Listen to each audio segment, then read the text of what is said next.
Hello, Patriots. My name is Colin McEvers. Welcome back to the Maryland Maverick. Today, we are going to be talking about a lot of things. The first thing I want to discuss, though, is this Pride Crosswalk in Salisbury. Of course, it's been a point of contention for a while, ever since it was first put in back in, I believe it was spring of 2023 by former Mayor Jake the Snake Day. He put it in to basically overrepresent the Pride community, the LGBTQ community in Salisbury, as a kind of virtue signal, in my personal opinion. But it's not just my personal opinion. Of course, Democrats and leftists virtue signal all the time. That's all they do sometimes, is they pander to different ethnic groups, different sexual orientation groups, different minorities, ethnicities, whatever it might be. They pander to these groups in order to get bonus points from other white people, white liberals that are in power. And that's exactly how this whole Pride Crosswalk came to be in the first place. Jacob Day, of course, was vying for a state-level position, which he eventually got as the Secretary of Housing in the state of Maryland. He's done an incredible job, right? Done an incredible job with housing in Maryland. I mean, housing prices and the housing market is just incredible, wouldn't you agree? I wouldn't say so, but at the end of the day, Democratic governance fails quite frequently, so we can't necessarily be surprised. But back to the point on the Pride Crosswalk.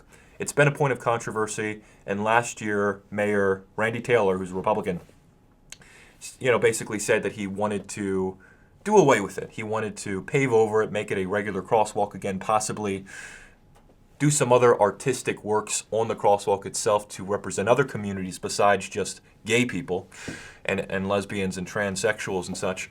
But the thing is that that's apparently not going to be happening. It's just going to be a regular crosswalk as it originally was, which, of course, is not problematic at all. Of course, this was the first Pride crosswalk in the whole state of Maryland. So some people claim that it was one of Salisbury's biggest accomplishments. Wow, we have a Pride, we have a rainbow crosswalk. How wonderful. Look how inclusive we are. Look how wonderful we are. We have a Pride crosswalk. Never mind the homeless people that are falling in the river right next to it, that are dying on the streets, that aren't having the resources and the assistance that they need in order to survive. Who cares about the homeless people? Look at this wonderful, beautiful Pride crosswalk that's representing our gay community. How beautiful is that? So, of course, it was deemed by woke liberals throughout Maryland as one of Salisbury's greatest accomplishments, and now it's going away. So, a lot of drama, a lot of issues with this. Randy Taylor issued a statement. It is being paved over, and this is, of course, a good thing. We're not over-representing the gay community, or any community really, in downtown Salisbury. There's no reason to have a Pride crosswalk in downtown Salisbury. There's honestly no reason for it. It doesn't need to be expressed for all the city of Salisbury to see that, people of the LGBTQ community have pride in themselves and their sexuality, who they decide to sleep with, who they decide to date. It's not important. It's not relevant. So we're getting rid of it, and there's no real problem with that. But of course, Randy Taylor is getting a lot of slack from this. He's being seen as a bigot, as a homophobe, all these terrible things. For instance, actually, Jake Day recently, a couple days ago, or about a week ago, he reshared Randy Taylor's statement about this crosswalk situation. He reshared it on his Facebook, and he said, "A lot of words to say that you're a bigot, ... Wow. Jake Day, he's really just such a social justice warrior. A lot of words just to say that you're a bigot. Wow, you're such a bigot. I'm sure he got extra hugs and high fives from Westmore for that one." I wonder what Jake Day is actually vying for, though. He set up an exploratory committee a couple months ago in regards to a congressional run against Andy Harris in District 1. Of course, with the current districting of the 1st District, a Democrat would not be able to beat Andy Harris. Andy Harris has been in office for the past 15 or so years, and no Democrat has been able to beat him. No Republican has been able to successfully primary him. So it's unlikely that any Democratic challenger, including Jake the Snake, would be able to unseat Andy Harris. However, there is a recent initiative in Maryland to redistrict, to gerrymander the heck out of the 1st District, to basically get rid of the Republican district, the only Republican district in the state of Maryland that we have. Now, a large percentage of Marylanders are actually Republican. It's probably about 35% or so of people are Republicans. Of course, Democrats outnumber Republicans by a factor of like 2.5 to 1 or 3 to 1 or something like that. But there are some Republicans in Maryland, obviously myself, it's anecdotal evidence, but there are a lot of people registered as Republicans. There are a lot of conservatives in the state of Maryland, yet we only have one representative out of 8 total congresspeople. And they want to get rid of that. It's a Democratic initiative, obviously started by Gavin Newsom in California, who has been trying to run for president. He's been preparing his 2028 presidential run for the past couple years now. And so he obviously wants to have some platforms to run on in 2028 to say, oh, look, I redistricted. I led this initiative. I led this initiative to get Republicans out of Congress, to unseat Republicans who should be in their positions in these Democratic states, including Maryland. And so Governor Moore, of course, is following that trend, is following that suit. There's currently redistricting hearings going on at the moment. We are definitely hoping that they fail. If it comes to law, if it comes to be a law, if it comes to be passed, if redistricting actually does happen and they try to get rid of Andy Harris, his seat, his district, there will be lawsuits, there will be a lot of fighting. We will make sure to take this all the way up to the Maryland Supreme Court, to the Supreme Court of the United States itself, whatever it might be, because it's totally unfair, it's totally out of line, and we need a Republican congressman in Maryland to represent the Republicans of the Eastern Shore and of the 1st District, and also for all the Republicans throughout the state who have been gerrymandered out of representation. They're Democratic districts all throughout Maryland. It's totally unfair. It's a terrible system. So we need to keep Andy Harris in his seat.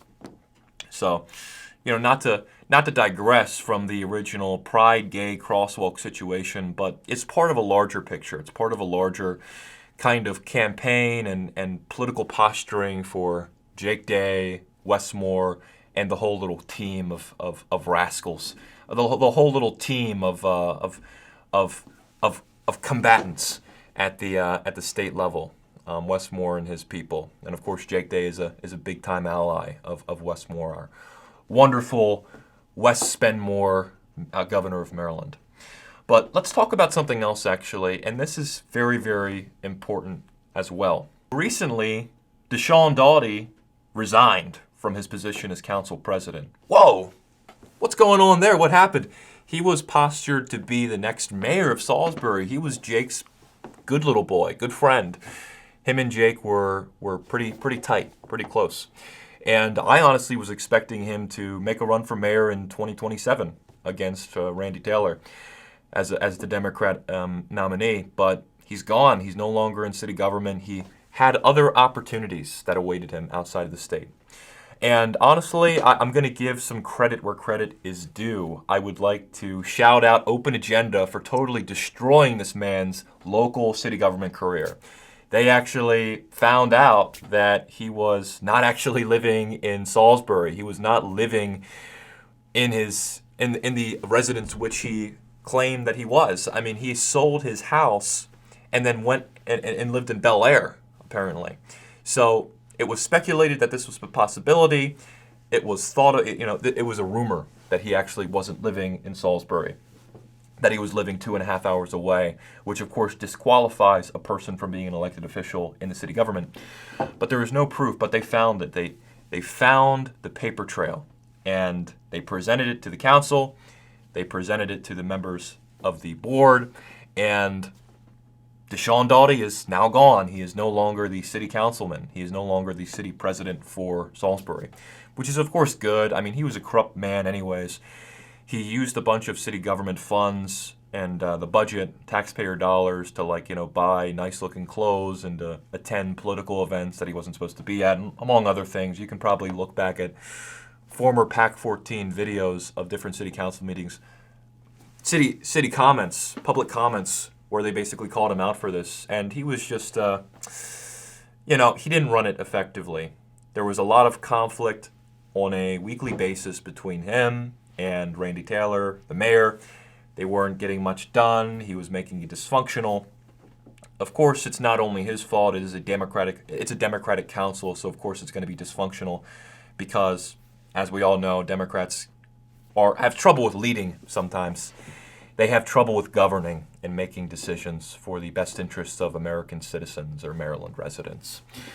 But yeah, it was an interesting thing to see. I'm really glad that he is on his way out. That not on his way out, he is already gone. He is bye-bye. He is a thing of the past. He's no longer in Salisbury politics, so it's a very good thing.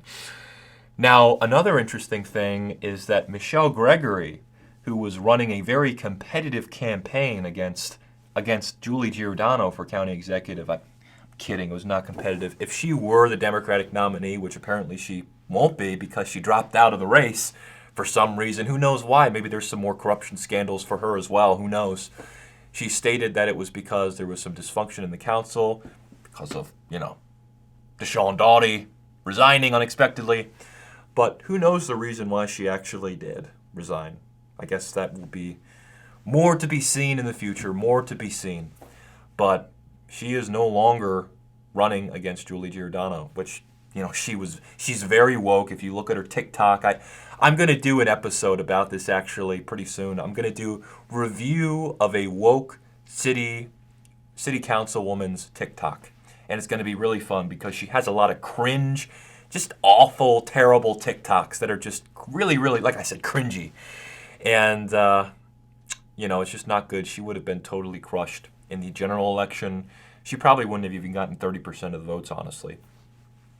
But, yeah, so interesting to see her go. I mean, they're just dropping like flies. I mean, who knows? Maybe some other people will be leaving or unexpectedly resigning due to criminal acts or civil disobediences or whatever it might be in the near future. But we'll see, I guess. It's remains to be seen, to be determined, all of that. Yeah, here's another thing I want to talk about. And it's really, really important. It actually is something that has affected me personally and the organizations that I am involved with. Obviously, you guys probably know I'm the chairman of the Maryland College Republicans. And I'm also the president of my Salisbury University College Republicans chapter. Now, we've been very accepting. We love disagreement. We love to argue and debate, have different discussions about very important topics. So we let independents into our organization. We even let liberals come in sometimes and talk with us and have discussions and things like that. And for the independent members, the ones who are not necessarily Republican or Democrat, we invite them to our events. We give them opportunities. We try to basically show them that Republicans aren't all that bad, that we do a lot of great things, and we help them out. We give them friends, we give them networks, opportunities, all these different things, because we are generous people. We are benevolent people, and we want to make sure that independents have the opportunity to have a broader understanding of the world, and the political world, really, and where we're coming from. However, there are issues sometimes with that, and we've recently discovered that is a problem sometimes. So it recently came to my attention about a week ago that some of our independent members, some of the people that we'd brought in with open arms, that we invite to our meetings, we invite to our events, we help out a lot, that some of these individuals were going behind our backs and dissing us to the college Democrats in a group chat. And I was not very happy with this, as you can imagine. I actually saw some of the messages calling us homophobic for certain things, taking a church event, for instance, out of context, saying that we went to a TPUSA faith event and they were talking about homosexuality, things of that sort, relation to God, to Christianity, and they mischaracterized this meeting that we invited them to and that we brought them to as a 3-hour-long discussion by the college Republicans, an event by the college Republicans in which we dissed homosexuals and gay people, talked about the sin of homosexuality. Then they all jumped on saying, "Oh my gosh, how terrible. Wow, they're so homophobic. Oh my gosh, 3 hours? Holy cow, whoa. Oh my gosh, no, they're terrible." We even had some people in the College Democrats group chat say, and I saw this because a member of their executive board actually, I'll tell you this real quick, you'll find this funny. I'm colleagues, I'm professionally acquainted, I'm friends with maybe one of the members of the college Democrats executive board, help them out. Give them a favor at one point, here and there maybe, in exchange for them letting me in on seeing the college Democrats' chats, seeing if we had any spies or double agents. And this individual, this friend of mine on the college Democrats board, he did show me, or they did show me some of the messages and some of the correspondence. And I got exactly what I needed. I said, I need to take a picture of this and then use it for my upcoming meeting. Thank you very much. So there's always favors in politics. Politics is a favors game. I help the individual out with maybe a recommendation or assisting with an assignment or something like that, and they help me out with giving me information and intelligence that I need to make decisions. So I see this, and they're complaining. They're being woke. They're virtue signaling. They're talking about how terrible college Republicans are. And keep in mind that we would like to work with the college Democrats, have a forum, have a debate, have a discussion on some issue in the future.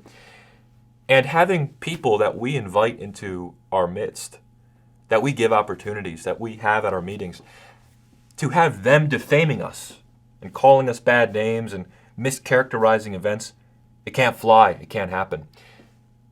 No second chances. No 3 times and you're out. None of that. We're not playing. So we have a plan. We're going to do this at the next meeting, at the next college Republicans meeting. And we're going to have a delegate there to speak. And some other people. It's going to be hopefully a good turnout. And we have success seminars every week for the college Republicans because we want to teach people how to succeed in college. We want to teach them how to get ahead in life, how to network, how to get opportunities, how to advance in the world of politics and business, all these things. So our success seminar is going to be about loyalty, about trust, about cooperation and respect. It's going to be about that. How you need to be careful about who you're around, who you're telling things, who you express certain ideas and opinions to, who you invite and who you give opportunities to. It's going to be about loyalty and trust, things of that sort. And we usually post examples in our little success seminars. We do little quotes. We do certain examples from my own life, from things that I've learned in my time in politics, things that I've learned throughout my time in politics.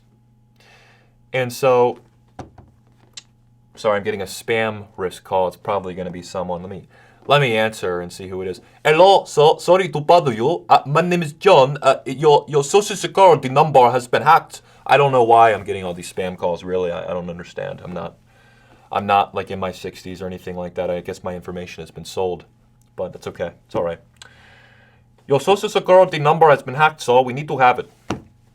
Thank you so much, sir. Thank you.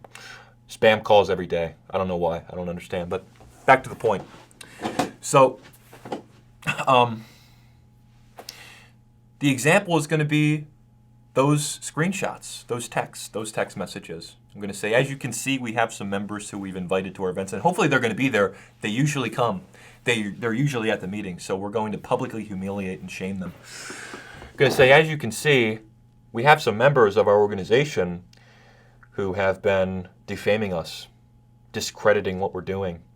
And we're going to read it out, and we're going to say, this is why you need to be careful about who you're trusting, about who you're talking about certain things to, who you're inviting to events. It doesn't fly here. We don't play around. This is simp-like behavior. The people who have been doing this are white men, are straight white men. And who do Democrats hate more than straight white men? Nobody. Democrats and liberals, people on the far left, they hate straight white men who are privileged and terrible and awful and disgusting pigs and all this, who need to be ashamed of themselves, who are demons, who need to atone for all their terrible sins that they've committed. Which is why I don't think Gavin Newsom will win the 2028 presidential election. I think he's a little bit too masculine for them, honestly. He'd do well in the general election, even though his state sucks. But at the end of the day, he's a straight white man who's masculine in a way. So I think someone like Wes Moore will probably win, maybe AOC. someone like that or whatever. They'll probably make the same mistakes and get crushed, hopefully. But these are straight white men who are on the college Dem saying, oh my gosh, look at what the college Republicans are doing. Look how radical and awful they are. Look how terrible they are. Wow. Wow. Wonderful. Well, guess what? This simp behavior, this kind of behavior where it's like, oh, I just want to be approved. I want to be accepted by the college Democrats, by these people that are running the college Democrats. I want to be accepted by them because, of course, academia is run by liberals. Academia and all these college organizations are run by leftists and liberals. It's obvious. So they're thinking, oh my gosh, I can be accepted. I can be accepted into society. I'm a good little boy. I'm a good little boy. Aw, they're going to like me now. No, they are still going to hate you. They are still going to disrespect you. They still are going to tell you that you need to repay for all your sins as an individual. And they're not going to be loyal to you. They will stab you in the back just like they have done to us because they have no loyalty. They will stab these individuals in the back because they do not fit the mold. They are the enemy. They are, white guys. They have toxic masculinity. They have white privilege. They have straight privilege, all these things, all these myths, all these terrible, awful myths. They have male privilege, white privilege, all these things. But they want to work with them. So we're going to allow them to work with them. We are going to give them the gift of having nothing to do with us ever. We are going to remove them from all our communications. We are going to bar them from any future opportunities. We are going to shame them publicly because that's what's needed. We don't give second chances. We don't play around. Democrats don't play around. Our enemies don't play around. They don't give grace to conservative-minded people. You say something conservative in a college Dems group chat or setting, you're a racist. You're homophobic. You're terrible. You're awful. So, we don't play around either. If you're going to diss us and disrespect us in that way and defame our organization, stab us in the back, you will be out.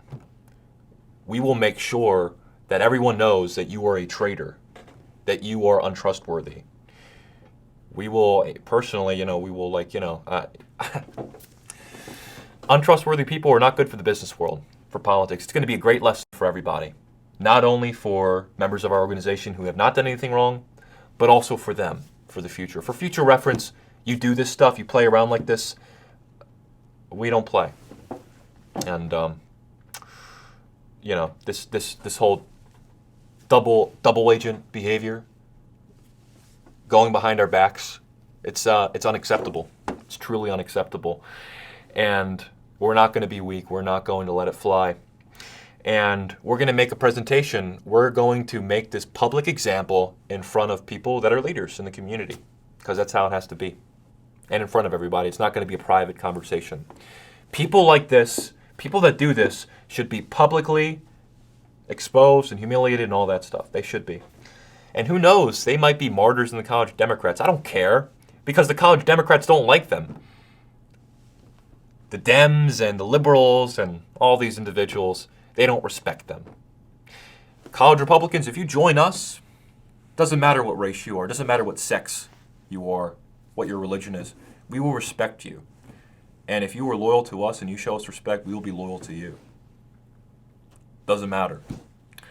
Not the same thing over there on the left. Not the same at all. So, but if you screw with us, then that's another story. It's another story for sure. So, yeah. Just remember, if you're watching this,